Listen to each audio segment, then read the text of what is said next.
오늘 하나님의 말씀은 시편 90편 11절로 12절 단락을 보도록 하겠습니다. 하나님께서 진노하시면 심판, 죄에 대해서 심판을 행하시면 믿는 자들이나 이스라엘 백성들이었던 그들 어떻게 반응해야 될까 하는 걸 이야기하고 있습니다. 이번 단락이. 그러니까 우리 하나님의 영원하심과 전지전능하심에 비해 인간은 티끌이에요. 그냥 한순간에 돋는 풀 같은 거란 말이에요. 특별히 죄를 지어 가지고서 하나님께서 분내시고 심판하시고 그러면 우리 평생이 순식간에 다 하고 그냥 우리가 신속하게 날아가는 거예요. 아주 무지하게 빨리 지나가면서 덧없는 거죠. 그러니까 11절 12절을 보면 하나님의 그 무서운 죄에 대한 심판, 진노하심, 노하심에 우리는 어떻게 해야 될까 하는 얘기예요. 누가 주의 노여움의 능력을 알며 누가 주의 진노의 두려움을 알리까?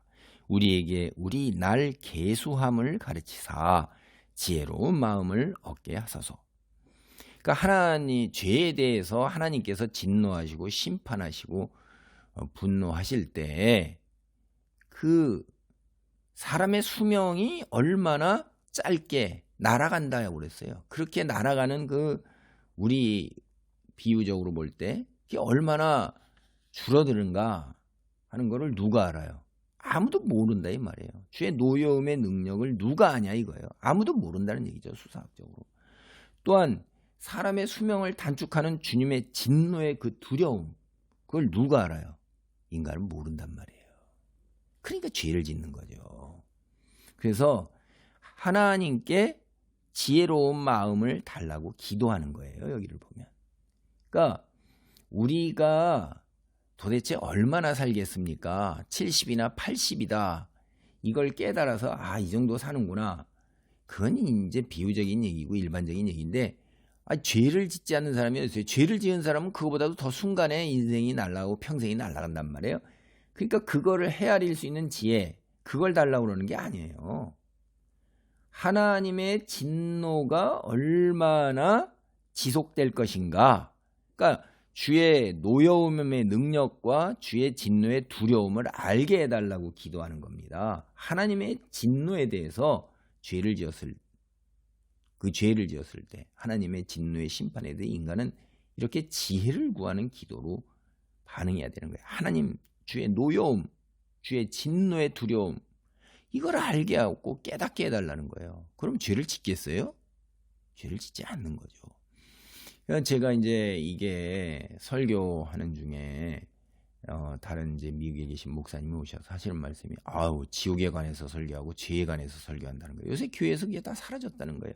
그러니까 여러분이 그 위로받고 그 다음에 긍정적인 마음을 갖게 해서 항상 기도로 간구하고 하나님의 축복과 은혜와 사랑을 얘기하는데 인간의 죄에 대한 지적, 하나님의 죄에 대한 무서운 진노의 심판 이런 얘기는 안 하죠. 그거 하면 사람이 안 온다는 거예요. 근데 이게 양쪽이 균형을 이루어야 되는 거예요. 자꾸 동전과 손바닥 양쪽에 한 면만을 얘기해서는 안 되는 겁니다. 하나님이 어떤 분이세요? 죄에 대해서는 무척 무섭고 진노하시면서 거기에 대해서 또 무한하게 용서하시는 분이에요. 그러니까 진노하시면 죄에 대해서 인간의 일생은 참으로 신속히 날아가고 슬픔과 수고만이 남는다는 거예요. 대표적인 게 다윗의 일생이에요. 밧세바의 그 성적인 문제로 인해 가지고서 죄를 지은 이후에 그 다윗의 가정의 일생은요 고통과 슬픔이에요. 수고로움이에요. 그 가족이 형제끼리 자식들끼리 피바람이 일어나고 그냥 진짜 참 기가 막힌 일들 말로 할 수 없는 죽는 날까지 죽은 이후에도 솔로몬이 왕위에 오를 때도 또 형제끼리 피바람이 일어나는 겁니다. 이게 사는 건가 하는 그런 생각이 제가 들어요. 그러니까 하나님이 진노, 그 두려움, 노여움, 능력 이걸 깨닫게 해달라. 그래서 죄를 철저하게 멀리하고 어떻게든지 하나님 말씀 안에 머물면서 순종하고자 하는 그런 경각심을 가져야 되는 거예요. 하나님의 진노가 이제 만약에 이제 죄를 지었을 때 얼마나 지속될 것인가를 알게 되면요, 주님의 진노가 언젠간 끝날 것이라는 소망이 생기잖아요. 다윗이 이 죄를 지었을 때 교만해 가지고선 스스로 하나님의 위치에 올라서게 된 거예요. 인구조사를 강행했을 때 그게 이제 인간의 자기 업적에 싹 교만이 타고 들어와서 어둠의 세력이 타고 들어와 갖고선 스스로가 내가 자기가 왕이에요. 신의 위치에 올라선 거예요. 위에 하나님의 뒤에 하나님으로부터 통치권을 받는 인간 왕이라는 생각을 살짝 잊어버리고 인간들 위에 군림하는 왕이라는 교만이 빡 들었을 때 이제 무력을 의지하고자 그게 딱 인구조사를 강행할 때 어떻게 됐어요? 3가지 중에 하나 고르라고 그랬잖아요. 그래서 3일 동안의 전염병, 3일이면 끝난단 말이에요. 소망이 있잖아요. 진노가 그게 그러니까. 근데 하루 만에 그냥 시작되자마자 수십만 명이 죽어나가니까 그냥 기가 막힌 거죠. 그 죽음의 사신 예루살렘마저 싹 거덜내면서 다 죽이려고 그럴 때 하나님께서 그걸 거두신단 말이에요. 그만 것까지. 그러니까 이게 소망이 주님의 진노가 끝날 것이라는 거를 알면 소망이 있는 거예요. 사람은 어떻게 우리의 날 계수함을 가르치사. 내가 어느 때까지 살겠구나. 제명을 다 살 수 있구나. 이런 것 아는 게 얼마나 중요한 거예요. 우리가 죄를 지어 하나님께서 노하실 때 그 짧은 생애를 더 짧게 만든다고 우리가 앞에서 탄식했단 말이에요. 오래 살기를 구한다는 것은 하나님의 심판이 언제까지 될 것인가 그거에 대한 분별력이고 지혜예요. 그게 12절을 보면 다시는 죄를 짓지 않는 지혜로운 마음이에요. 그게 지혜로운 마음이에요.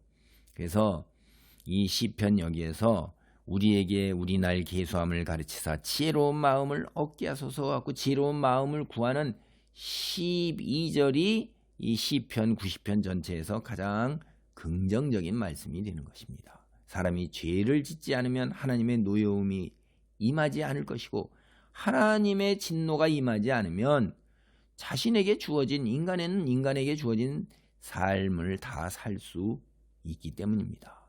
그래서 여기서 구하는 지혜로운 마음은 여호와가 창조주요 통치자요 유일하신 전능하신 절대 지존임을 깨닫고 나의 주인이에요. 로드예요. 죄의 지배 아래 있는 것을 죄의 종 사탄의 지배 아래 있는 것을 거부하는 마음인 거예요. 신약 시대로 표현하면 그런 겁니다. 우리가 죄의 종이었다가 이제 어떻게 했어요? 거기서 나와서 예수 그리스도의 보혈로 이제 하나님 나라의 백성이 돼서 죄로부터 자유하게 되었어요. 자유인이 된 거예요. 그러니까 이거 바로 이게 지혜로운 마음이에요. 근데 이 지혜로운 마음이 우리가 알죠. 저절로 생기지 않죠. 먼저 겸손해야 돼요. 우리가 피조물이다. 창조주다. 창조주가 계신다. 나는 그분의 그 놀라운 축복과 은혜로 내가 생명을 얻게 되었고 내가 오늘 이 자리에 이르렀다는 것을 깨달아야 돼요. 그리고 나서도 하나님 말씀을 더 알아가서 하나님 말씀을 알아간다는 건 하나님이 어떠한 분이신가를 더 깊이 알아가는 거예요. 그래서 우리를 가르쳐 주십시오. 하나님 깨닫게 해주십시오. 하나님 말씀을 깨닫게 하고 하나님 말씀에 순종할 수 있도록 힘을 주시고 도우시고 보호해 주시옵소서. 이게 이제 가르쳐 주십시오. 가르치사 지혜로운 마음을 얻게 하소서. 이게 시편 전체가 사실은 150편 전체가 같이 조화와 협동 속에서 구성되어 일관되게 꿰뚫는 여러 가지 핵심 메시지 중에 하나인 거예요.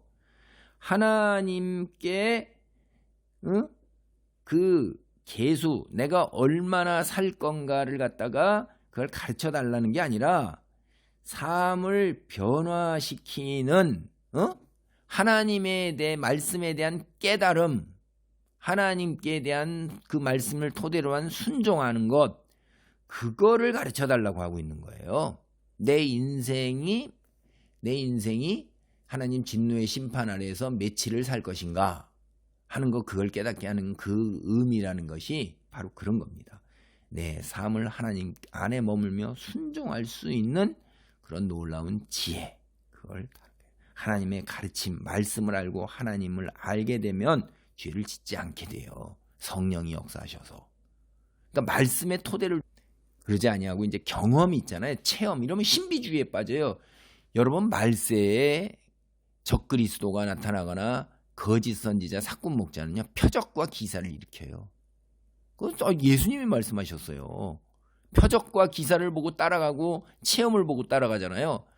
요새 저는 이찬수 목사님도 거기서 하고 그러는데 성령 받아라 그렇게 하면서 또 마이크에다가 푹 하고 이러는 사람들하고 또 성령 집회한다고 그래갖고 막 사람들이 요새 막 온갖 그 하나님께 기뻐서 춤추고 율동하는 것 자체가 문제가 아닌데 그건 뭐 문제가 될 거라고 봐요. 근데 그 집회 자체가 다 모두 다 일어나가지고 미친 듯이 뜨고 그 다음에 강단으로 올라왔고 목산지 그 강사를 다 둘러싸고 막 그냥 온몸을 미친 듯이 흔들어대고 이게 성령의 역사예요?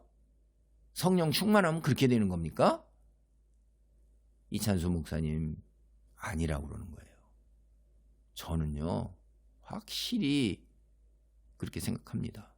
성령의 은사는 능력에 있는 거지 여러분이 그렇게 미쳐 날뛰고 그게 질서의 하나님이세요. 그 다음에 성령의 역사 능력이라는 게 기적과 표적 이 이적이 성령의 능력이다. 그런 거는 간혹 있어요. 표적과 이적 뒤에 말씀에 근거한 그 근거해서 나오는 표적과 이적이지 그 긍휼히 여기는 마음 속에서 불쌍히 여기는 마음 속에서 하나님이 우리를 향하여 베푸시는 그런 것들이지 표적과 이적 자체가 그게 그 선한 목자고 하나님의 참된 일꾼이라는 증거가 안 된다는 거예요. 말씀으로 열매로 알게 되는 거예요. 그래서 나무와 나무에 열리는 열매로 나무도 좋고 열매도 좋다고 그러는 거예요. 나무는 아닌데 열매가 좋다거나 열매는 아닌데 나무는 좋다거나 이런 게 없다는 거예요. 예수님이 하신 말씀이세요. 여러분 성경 복음서 읽어보세요. 그래서 삶을 변화시키는 하나님께 순종하며 남에게 유익이 되며 거룩함으로 나 탐욕을 채우지 않는 거예요. 그리고 그 거룩한 삶을 드러내는 그런 모습들이 그게 능력이에요. 그거 우리 능력으로 안 되거든요. 내가 세상에 있는 돈과 내 중심, 나를 우선시 드러내고 이런 걸 다 밑으로 내놓고 예수님처럼 목을 밟히고 얼굴 얻어맞고 침 뱉고 근데 저를 사랑하기 때문에 그래 내려놓고 나아가고 이 땅의 것이 아닌 하나님 말씀에 순종하는 걸 우선으로 살아가는 거 이거는요 성령의 역사 아니면 불가능한 그게 성령의 능력이에요. 그렇게 살 수 있는 사람 그래서 믿음의 반열 안에 있는 거예요.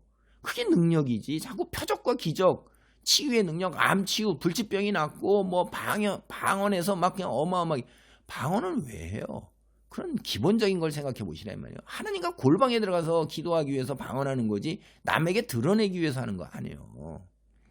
그러니까 자꾸 여러분이 말씀의 토대를 안 두니까 자꾸 신비주의와 체험과 표적과 이적 뭐 이상한 거 안 오니까 막 그냥 막 손으로 뭐 이찬수 목사님 말씀 또 드린다면 뭐 성령을 우리가 부리는 종이에요. 뭐 성령 받으라 그러니까 물건입니까? 그 이찬수 목사님 이찬수 받아라 뭐 이런 이게 말이 되냐는 거예요. 자기 부목사들이 이렇게 하면 말이 안 되는 거죠. 물건입니까? 그러니까 여러분이 말씀이 없으니까 그런데 쫓아가고 그런데 빠지고 그러는 거예요.